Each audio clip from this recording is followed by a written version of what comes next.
Welcome back to an all new episode of the UNDUNN podcast. We are here with season 3, episode 1, and we are joined by, she's an icon. She literally needs no introduction. She's a cultural icon. She's an Emmy-winning cultural icon, and she has our hearts, and she's had our hearts since she first jumped on the screen over 4 decades ago. We are joined today by the lovely, the beautiful, again, Emmy-winning Miss Jasmine Guy. Hi, Jasmine.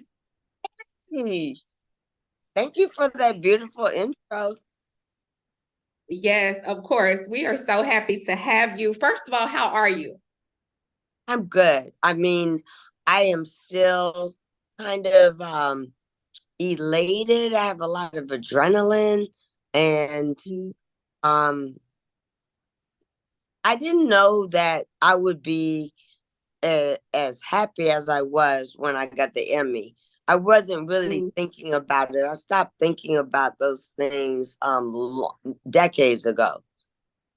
You know, Wow. to me, it was even when we were doing A Different World, I said, it's about our work. Not be in that Hollywood cycle where you would get a Golden Globe for Best Ensemble, or the things that we saw with other shows like Friends, or things that I thought we should have gotten that. Our writers never got their props. I don't know. So to me, I let it go because that's not why I'm doing what I'm doing. That's not why we're doing what we're doing. But we just have to still be good.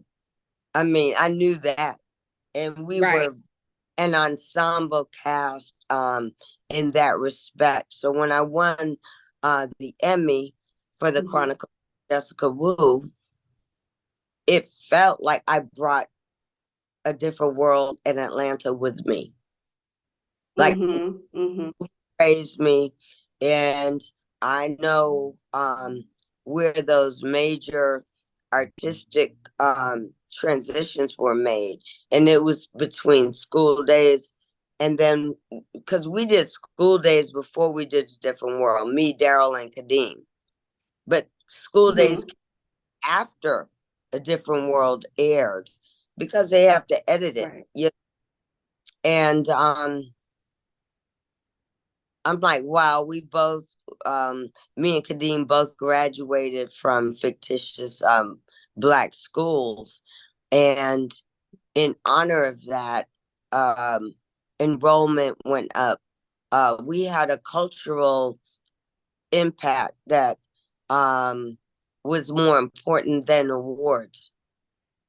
But we did get, Black people always thought well of the show. Image Awards, Soul Train Awards, Arsenio. I feel like I grew up on Arsenio because he was just like, whatever you need to do, whatever you want to promote. Whereas the white shows always made me tap dance and have a funny story. And, I don't know, it was like auditioning for a talk show with Letterman and the Tonight Show. Jay Leno gave me a break, but this was when Johnny Carson was there. And I just felt like we know who is seeing us and loving us. And quite frankly, with playing Whitley, the only solace I had was that the other cast members and their characters would dispel or break her down. She was a character that I would say, that I would even hang out with. But I knew I'm not the only Black person on the show, so I don't have to say everything right. What's right for her, for this girl, And that freedom is lovely. It's hard when you're the only one, and you're like, your sensibilities are going, I don't know that I want to say that, or I don't do that, and you're not creatively free. I want to know from you, with everything that you just said and everything that's going on like in your world right now, what's one word that describes how you're feeling in this moment? Elated. I really elated because I just feel alive. And we've been through, I mean, right after the COVID shutdown, which was 2 years, we work. I start working again, and then strikes happened. That was 6 months. Right. I'm really elated to be able to be around my people, my creatives, give me notes, Yeah. because I love it. It's not just my job, but I really do love it, and it gives me community. It gives me a purpose, and yeah, I miss that. Not being able to work for 2.5 years. I did do a lot of appearances during that strike because we weren't allowed to act. I'm in all the unions, so DJ, WGA, Equity, which is theater, SAG, after whatever. So I could not work. I wasn't going to cross the picket line like that. So the only things that we were able to do were appearances, and there were a lot of the different world appearances at schools, HBCUs, some universities, some Black student unions, brought us in. We had an event at the Apollo, and that was awesome because now you're talking about the work that you did, but it's relative to where people are right now. Right. Our audiences are mostly college students, but they could be there. Right. Or teachers could be there.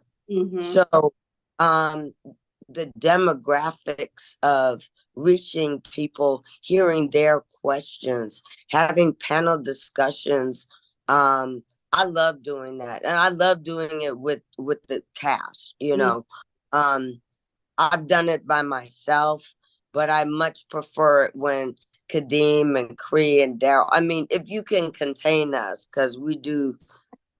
I mean, we're some old, immature people, especially me, because I'm the oldest. I love that y'all still get together. It's like, oh, you look so immature.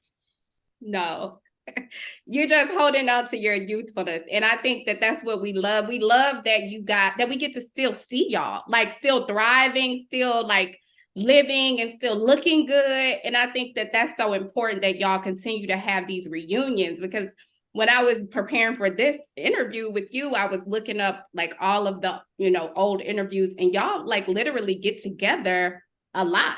Unlike some other casts, they don't, the show ends and it's like boom, bye. But y'all stay connected. Why is that it's so important for you to stay connected to that group and that cast? Well, we really love each other. Yeah. And we really we grew up together. When you look at the timing of the show and where we were filming in LA. I didn't live in LA. Kadeem didn't live in LA. Nobody lived in LA. Right. So we were also transports, and we're like, well, what are you doing tonight? I don't know. What are you doing? And we would end up at each other's homes or apartments or go to a restaurant together. So we were hanging out off camera as well. Right. And we were also, as actors, very honest with each other. If I had trouble, I was like, it's not that funny, or something isn't landing. I could ask Kadeem. I could go to Daryl. And Daryl would have this thing because he realized when I was up on my line and I couldn't remember my line, as Whitley, I had all these affectations I could do until I remembered my line, like, oh, what, things like that. What? And he would go like this, and that meant Rolodex. That meant I was looking for my line. I'm just saying that we had a love and a mutual respect, but we also enjoyed each other, because I don't know that you always want to hang out with everybody you're working with, but we liked hanging out together as well. So that was genuine. And then there was Debbie. Debbie, she would have us over. There would be parties. I mean, it was really a lot of my social life and my career life. It was a wonderful experience, and we still, I mean, we've been in touch over the last, it was 35 years ago. We so we know relationships and babies, and all Yeah. the transitions that happen as you get older, and we're part of that as well. Definitely. Speaking of Debbie Allen, another cultural icon, it's her birthday today. This will come out a few days after her birthday, but today is her birthday, and I saw you did a post to her. Talk to us a little bit, Jasmine, about how important Debbie has been in your career. And I know you did Fame. That was one of your first big roles on TV, even though it was a non-speaking role, but that was one of your first big roles in Fame. Can you just talk a little bit about the importance of Debbie Allen in your life and in your career? Well, Debbie Allen, I remember the first time I saw, I guess you could call it a headshot. It was an 8x10 of her. And I was at a slumber party or a sleepover with two dancer friends of mine. They were sisters. And Melody and Lark Ruffin showed me this picture of Debbie Allen. And it was just a picture of her like this, and her leg was right here. Wow. And I said, what? Right. And we were all dancers. We didn't know how to get from where we were to that. Right. And she just looked just happy and, flawless.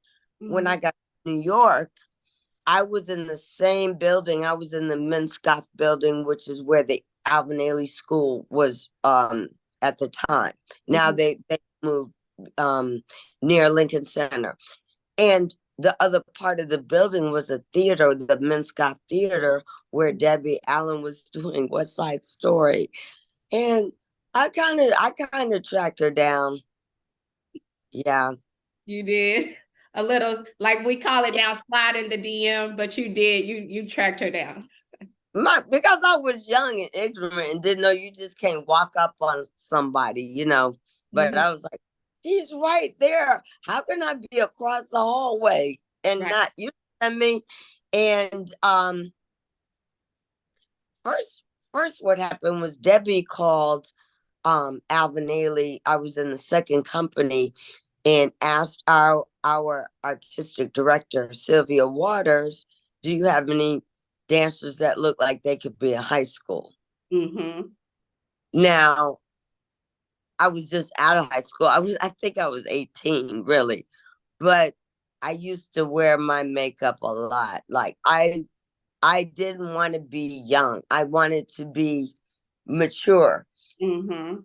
Anyway, I went to that audition. She sent half of us from the company, and of that half of us got a part in the pilot for Fame.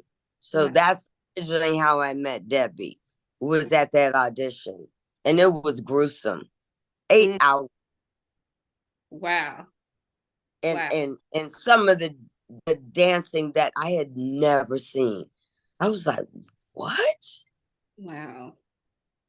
So I was very happy to have gotten that pilot. That kind of set my life in another trajectory, because I was definitely a concert dancer until then, but it set me into another path of, musical theater and things that I had done in high school, and just opened my eyes to the the myriad of things that you can do. Right. As Right, definitely. Now, you attended the Northside School of Performing Arts in Atlanta. You pursued dance there. And like you said, you then went on to New York to go to the Alvin Ailey School of Dance.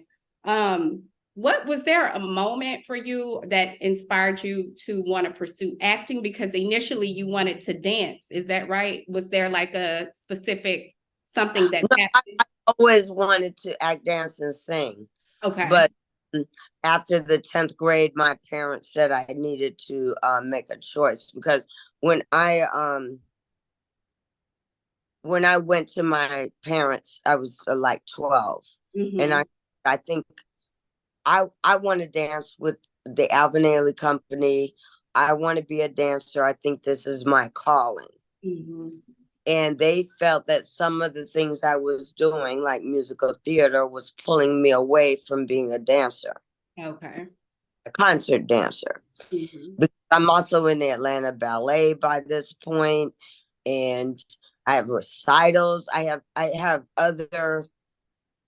Anyway, I did 2 years of musical theater, and then I said, okay, I'm just focusing this year on dance. And that's when I got my scholarship, because Alvin Ailey was Mario Kajiwara from the Ailey Company was holding auditions for the first company, and nobody made the company, but 6 of us got scholarships for the summer program. Wow. But because I was so young, of course I went. Everybody else had lives, like real kids and stuff. So that's how I ended up going there for the summer, was because they came here and workshopped and auditioned us. And yeah, when I got there, it was a little different story. It was different. Well, I was like, I guess anybody experiences this when you're a senior and you're the big shot, and then you're a freshman. When I left Atlanta and went there on my scholarship, I was in like basic classes, and yeah, I was no longer the favorite. I mean, I didn't even know I was the favorite child, but I wasn't the favorite child at Ailey's. I was in those bottom classes, and I said, oh, hell no. I'm gonna learn whatever I don't know as soon as possible. I Wow. was there 2 hours before classes start. Oh no. You talked a little bit about your parents. Your dad's a preacher, your mom a school teacher. Had they always been supportive of your career from, like, I know they helped you and supported you as a dancer, but when you told them, okay, I want to like do some other things and I want to sing and I want to act and I want to put out music, were they always supportive of everything that you wanted to do? Well, it was a discussion. It wasn't like, when I left the Ailey school, that was a major discussion. Okay. And when I said, well, I'm going to go up for, because I'm in New York, I'm across the street from like chorus line. While I'm doing my plies, I'm looking at a chorus line. And I did go to the Northside School of Performing Arts. I'd already played 4 musical leads. Right. I can sing, I can act. That's what I'm going to do. That was a big discussion. Got it. Because I think they may have respected the concert dance world a little differently than the commercial world. And when I started going out for parts, acting roles, and I got a soap, and then I got something else, I could see that they were like less excited. I won't say they were discouraging, but it wasn't something they would watch. Right. You know what I mean? Right. That they go, oh, but even with a different world, because they knew that they knew how much effort it took for me to do it. I think that that was part of it too, because I used to do stuff like that all the time. I used to change into another character and just be like that for 30 minutes. Mm. So I don't think they thought I was really working for it, you know? Right, right, right. Not that they didn't think it was funny, not that they weren't, you know, excited for me, but yeah, they were like, mm-hmm. But you do this in the backseat of the car, you know. It's not like I think they liked it when they knew I worked. They knew I worked hard for something. Mm-hmm. Now, triple pirouette. I worked hard for that extension, you know. I don't know. It's funny because things that come easy to us, we don't really honor. Mm-hmm. Because it comes easy doesn't mean it's still not a gift Right. and still should be honored. Mm. Like my kid is an actor, and when she acts, people say, you know, I don't see her acting. She just her. I'm Right. like, yeah, but that's not easy to do. Mm-hmm. Not easy to make you think you really know her. You know what character she's playing. She's more natural. She's not sweating. Mm-hmm. But you know, old school thinking is, you know, you gotta work for it. And with dance, they could quantify it. Right. They knew it was hard and they knew I couldn't just do that Mm-hmm. my own. And you know, and then you're around other greatness. Mm. Yeah, definitely. And you are greatness, and you have been around and surrounded by greatness all of your career, because we've loved you in so many things. The Wiz, School Daze, Harlem Nights, Alex Haley's Queen, Vampire Diaries, Harlem, the new Harlem. Love you and that as the mom. Super love that. Just love it. And you have over 63 TV and film credits to your name. I But do. yes, wait a minute now. Over. 53.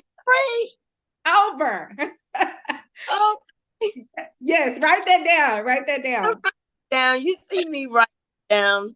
Yes, but Jasmine, you captured like our hearts. You captured our attention. You commanded presence, right? When you stepped on and came on the screen as Miss Whitley Gilbert, Southern Belle from Virginia on A Different World. I mean, when we heard your voice for the first time, I was like, wait a minute. I remember being a little kid and like, who is this pretty girl sounding like me? Because I'm from the South. And so you just commanded this presence, but you auditioned for A Different World a few times, and it wasn't for Whitley. Is that right? And you didn't get it. Can you talk a little bit about the role that you auditioned for first and didn't get? Well, at the time, the first audition was for the Cosby Show. I don't even remember what that was, what the role was. Then they brought me in for A Different World, and it was for the role of Jaleesa. Wow. Yep, obviously I didn't get that either. No. So when I got a third call for another audition, another role, I was like, I'm not going in like me. Like, let's say I just did it like I would do it, Mm-hmm. right? Mm-hmm. I said, I got to be funny and I got to be something that is not me. Mm-hmm. And I read the role to my mom, and I was like, "Is that funny?" I read my scene. She Right. said, "Well, it's a sitcom, it's TV." I said, "Mommy, I have to be funny. Like I can't go in there a third time, Right. you know what I'm saying, and not like do something." Right. And I said, "What if I do it like Miss Pinker?" And she started cracking up. And then I did the whole scene in that. That was my third grade teacher, and I used to imitate her when I was a little kid. I Wow. used to come home and I would say, my Miss Pinker said to me, "Jasmine, go fish me them snikers from over yonder." And I do, what's a sniker and where is yonder? Right. What are you talking about? Because we moved from New York to Atlanta. So Mhm. I had to understand the dialects. And Right. they were strong or strong. Very thick. Okay. Down south, we have a southern draw. Okay. Now, as you said, you used the accent from Miss Pinker, your third grade teacher. Was it hard for you? So you're in the role, right? Though you're thriving in the role as Whitley Gilbert. You got it, obviously. Was it hard for you though to turn off the accent, to turn Whitley off and just be Jasmine? Did you like struggle Oh, no, with it that? was hard to turn off. Mm-hmm. Sometimes it would be hard to turn on. Obviously, I pitched her higher because she's younger. She was a younger character than I was in real life. My voice is low. Mm-hmm. Actually, it was so conscious. It was like putting on a coat, um, to, to pitch my voice up there and keep it up there. Mm-hmm. Um, I actually I had vocal exercises and lessons during that time with Gary Katona. Wow. Because there were problems because the way I talk naturally, I sit back on my throat. Mm-hmm. And what I was telling my voice to do was what a singer would do was pitch it through this nasal cavity. But yeah, it was never, yeah. In the morning I'd be like, oh my God, do I have to do this table read? I just wanted to read it. I didn't want to it just so sometimes I was very aware when I was Whitley. She had more she's younger, um, spunkier, kind Mm-hmm. of, you know. Um, and then yeah, the vocal thing was something. When I got the audition and stuff, I had only been doing it for a couple of days, but I didn't know I'd be doing it for 6 years. Wow. I I really think that far ahead, but it was yet even now I have to. It's like a technical thing I have to do it Right. because um the presence of a young person's sound, you know, and I'm older now, Mm. so me doing her in the same resonance, I don't know, but it's interesting because I also knew that accent could people, it made everything funnier, same Mm-hmm. accent, and I wanted to earn those laughs. I didn't want it just to be because I sound funny, you know what I mean? Right. And even like the Dwayne thing, people still do that. Like they'll go Dwayne to me or Dwayne or whatever.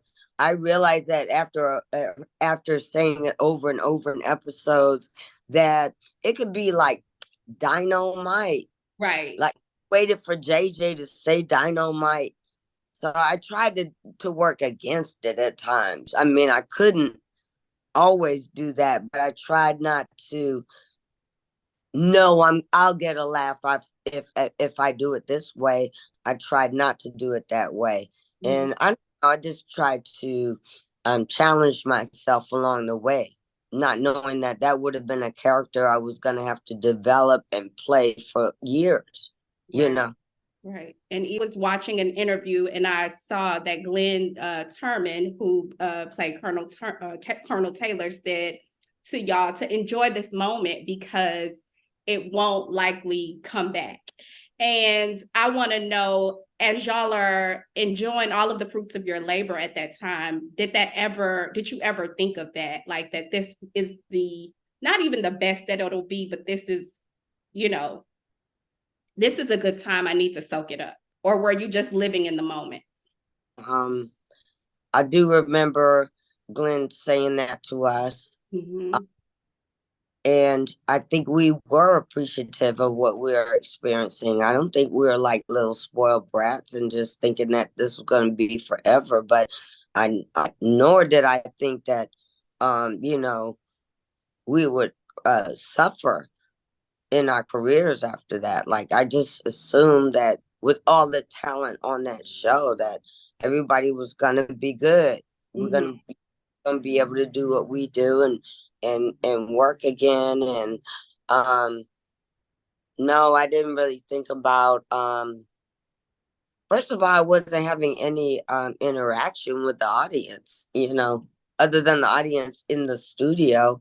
I was going to the studio and going home, going to the studio and going home.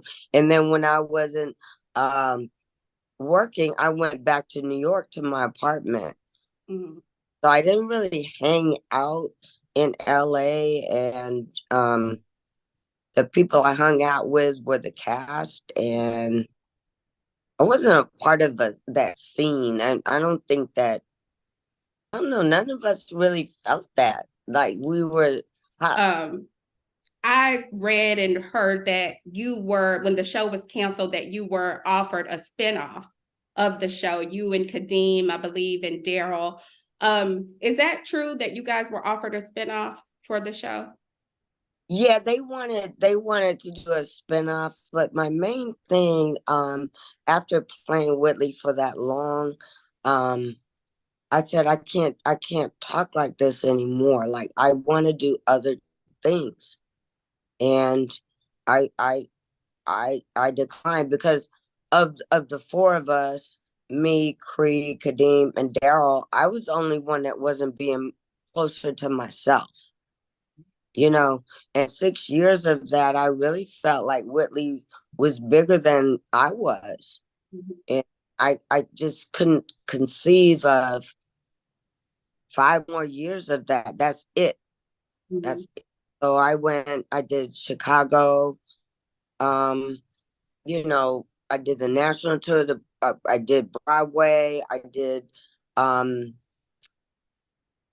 no, first I did Grease. Yeah, I forgot. Yeah. So I needed, because I do other things, and I just did not know what else I could get from that character, because I really worked on her and tried to, grow her and give her dimension. And yeah, I did not want to do. I mean, I would have done something else. I wanted to do another series, but not in that same character. I mean, I'm already 30, 31 now. Right. So Okay, so then I love Whitley. I just wanted to be Jasmine and do other things because I can, and because I only have a window of time in my life to physically be able to dance, to physically be able to do 8 shows a week, to, get married, have a baby. That happened to grow. Right. And speaking of this, Jasmine, so I was watching again another old video, and it was, do you remember this interview you did with the Disney Channel? For the Disney Channel, and it was with a gentleman, and y'all were like, I think it was on Venice Beach. Do you remember that interview? Like, walking down the beach, and y'all went to a psychic, a reader, a hand reader. Do you remember that interview? You don't know. Jasmine. Okay. What? Let me just tell you. I have to just tell you, because I do my research, Jazz. I do my research. Oh, but my God. I was watching the interview, and Lives of the Rich and Famous? It was or was it Sherry Belafonte? No, it was Jasmine Guy. It was you, and it was with the Disney Channel. I'll send it to Jakeem, and maybe he can send it to you. Okay. But listen, Jasmine. So in the psychic, a lady, you and the guy, the interviewer, and it was you and the hand reader, because you just mentioned your child and your marriage. She read your palm and said, 1 marriage and 1 kid. I was like, I said, I have to tell you this, because I was like, wow. And I was like, right down to psychic. Yes. And she also, Disney Channel interview. I'm going to send it to Jakeem. And she also that you would have like all of your bad days. She said all of the bad stuff is behind you. That's what she said. And she said you have great success ahead. And you were very like shocked by it. But it was like a 14-minute interview. Listen. And when she read that on your hand, I was like, wait a minute. Wow. But I had to tell you that. I had to tell you. Yes. Okay, so was the Disney Channel, was it when which Disney show was I doing? Because I've done a few. So I don't know if it was Raven or this was like early. show. This was way back. This was when you were on a different world. This was like a long time ago. Oh. Do you remember? Oh. No. Okay. Is it on YouTube? It's on YouTube, yes. It's on YouTube. It's definitely on YouTube. Okay. So okay. I had to tell you that because I was just like, I have to tell her. Okay, so you're good. You're very thorough. Well, I try to be. Well, the other thing is I do go to psychics, and I do believe in astrology, and I've had my chart done. So it's funny to me because my sister would be like, yep, that sounds like her. Because she was like, she's not as into it. Let me just. Yes. I would talk more than the psychic. You giving her more information than she talking about. Do you know somebody with a J in their name? You're like, oh, blah, blah, blah, blah. Yeah, of course. But this person was correct. I have only been married once, and I do have one child. See? And she's 4. I know that. You know, I know. And she's your twin, too. Y'all look just alike. I know. I already know that. But okay, let me ask you this, Jasmine, because I know you said that you were like back then when you didn't want to do the sign on for a spinoff. You know, it's been over 35 years now. And, you know, y'all are still a part of the conversation. A Different World, Whitley Gilbert, Dwayne Wayne, everybody. The show, the impact is a part of the conversation. What do you think about a reimagining version of it, or even like a 3-part movie on like a Peacock, you know, something like that to kind of bring it all together? And like, I would love that. And that the other cast would enjoy that as well. But, you know, we don't own the show. Marcy Carsey and Tom Warner and Bill Cosby on the show. And for whatever reason, they do not support a reboot. I don't think that, I just think it would be fun to have us come, you know, 30 years later, older. What are our kids doing? What does a little Freddie look like? And I don't know. And I think Debbie and Susan want to do it. So I don't know why. And then the other side of it is maybe, you know, it is for the right reason, and we leave them with what we were, not what we are. I think a reboot of the show would include young people. I think it would need to be on a college campus. Like our kids are not going to Hillman. Right. So we're in it, but we're not, you know, because that youth and that focus on education, I think is key to the success of that show too. And then it gives us more things to play, you know. But yeah, it's not in our hands, and we've tried. Creatively we've tried, but we don't own it. We don't even own those characters. Wow.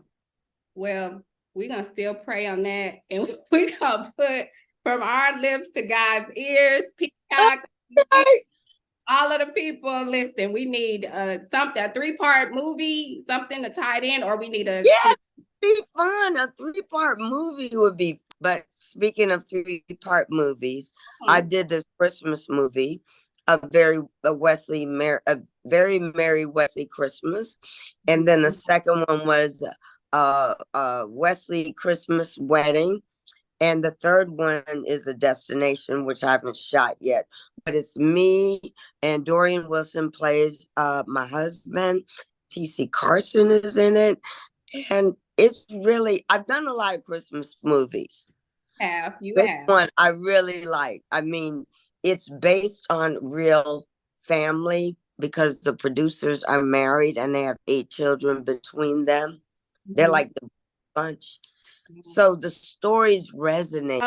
Last year, the documentary for Dear Mama came out with the Afeni Shakur and Tupac, and it just kind of opened the door for more information. I know that you wrote the book Afeni Shakur, Evolution of a Revolutionary, and you were set to be doing a documentary on that or on her life. Is that still something that you are working on or potentially? Well, I'm still very close to the family, to her sister Glow and her nieces and nephews.